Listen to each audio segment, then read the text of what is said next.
Episode 56BN. Michigan, East Lansing. Rosep view: those who are breathing compromised are any humans who inhale wood smoke.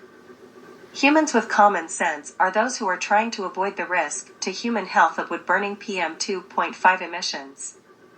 In Michigan, it will be a popular policy to offer smokeless campgrounds by 2024. Since air moves and wood smoke travels in the air, Rosep thinks that all existing opportunities to pollute with wood smoke should end in Michigan campgrounds. DNR to offer smokeless campgrounds in future Upper Michigan source. Upper Michigan source. Wood-burning fires release lingering fine particles into the air. People who have health risks and those who are trying to avoid smoke risks. Edited by Rosep for brevity and clarity. East Lansing, Michigan, WLUC. The Michigan DNR is considering making new smokeless campgrounds to accommodate those who are breathing compromised. Wood-burning fires release lingering fine particles into the air. To combat that, the new areas will have no fire pits at all. Rather than converting existing sites to smokeless, the DNR says they are looking to create campgrounds that are specifically made to be smokeless. We know that there are people in existing locations that already have campfires, said the DNR Parks and Recreation Resources Section Chief. We're probably looking at adding to the inventory, as opposed to removing existing opportunities to burn wood. Though they are still in the planning stage, the DNR is working on getting these sites ready for the 2024 camping season. Montana, Seeley Lake. Rosep view: PurpleAir PM 2.5 monitors are being used in a rural setting, with backup SD cards if rural internet proves unreliable. Old wood stove replacement by other wood stoves does not solve the problem of particulate pollution. Wood burning in any stove produces more pollution than coal burning and 450 times the pollution of natural gas burning for home heat. Wood stove use should be banned, since there are alternatives now, with generous subsidies, for heat pumps that can work at temperatures well below zero, which can be powered by wind, geothermal, or solar, which are now cost-effective sources of electricity, perfect for a modern electric grid. The article following describes how a graduate student plans to collect PM 2.5 data using PurpleAir PM 2.5 monitors in rural Seeley Lake, Montana. This evidence of PM 2.5 pollution could best be used to pinpoint the source of the PM 2.5 pollution and shut down residential wood stove use in rural Seeley Lake. The PM 2.5 sensors need to be close enough to the wood stove pollution, hyperlocalized, to detect PM 2.5 levels that affect the health of near neighbors. Until there is reliable rural internet, backup of data with SD cards in PurpleAir PM 2.5 monitors is needed. This is an example of how PurpleAir 5 monitors can work, even in a rural setting with an unreliable internet connection. PurpleAir PM 2.5 monitors are being used in Seeley Lake, Montana to monitor air quality in the resort community. The data appears on PurpleAir online maps and can be downloaded everywhere, including in Missoula, Montana, 52 miles away, at times when the internet is reliable in Seeley Lake. The Missoula City County Health Department is going to use the data. The graduate student found 5 to 15 homeowners or businesses willing to have the innocuous PurpleAir monitors, which are actually white, installed on their property.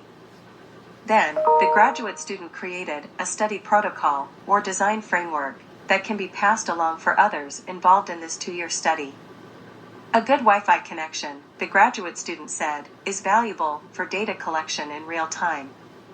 But, she added, the sensors do have SD cards, so they are still collecting data even if the internet connection goes down.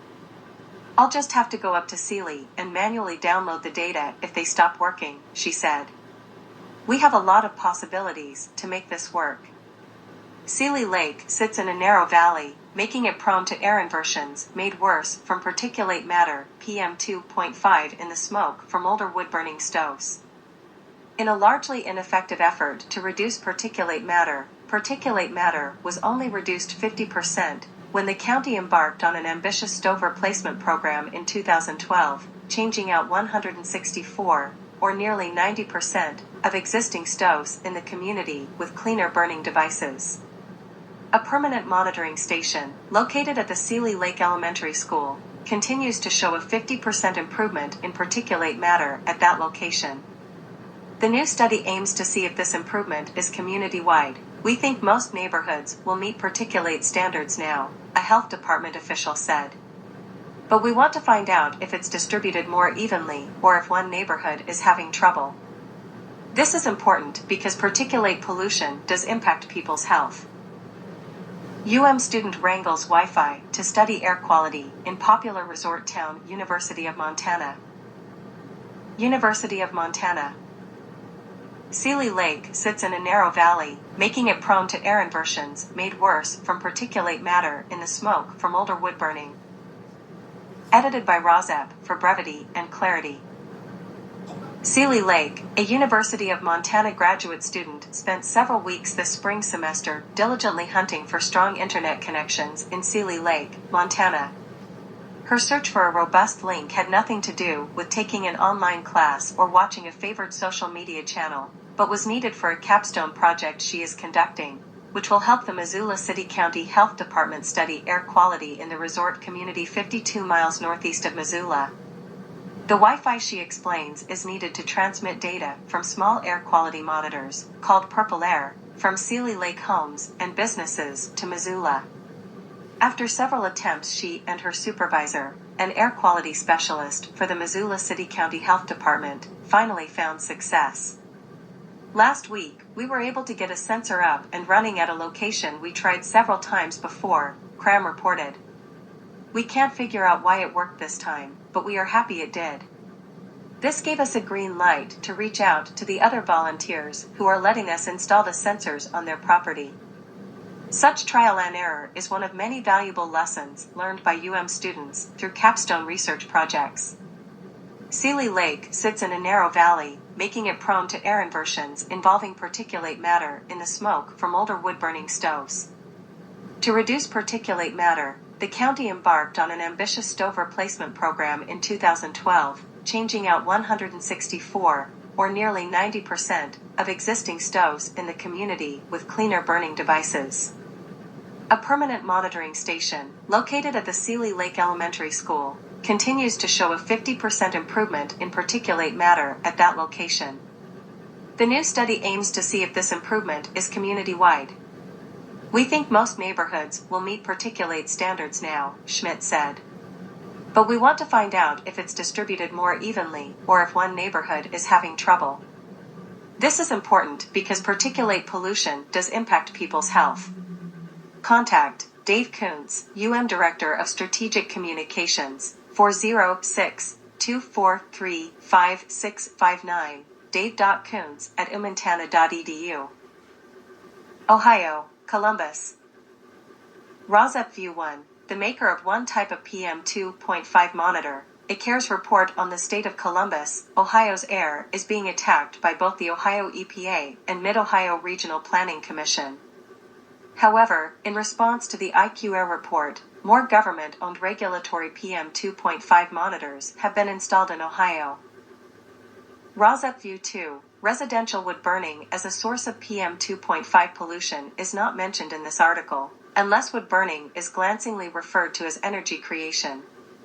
Columbus, Ohio needs more PM2.5 monitors, because Columbus, Ohio needs to become less polluted, and needs real data to come up with real solutions to Columbus pollution problem. If the IQAir conclusions are true about Columbus pollution, the Ohio EPA and Mid-Ohio should face reality and deal with the problem. But it is true more monitors are needed to scientifically pinpoint the sources of pollution in Columbus. From the article below, the messenger, IQAir, is being blamed for publicizing the true message that PM2.5 pollution in Columbus, Ohio, is high. The Ohio EPA and the Mid-Ohio Regional Planning Commission are pushing back on the IQAir conclusions about Columbus, but the IQAir company is defending its methodology. An IQAir representative said government regulatory monitors in Columbus haven't been painting an accurate picture of the amount of PM2.5 in the air because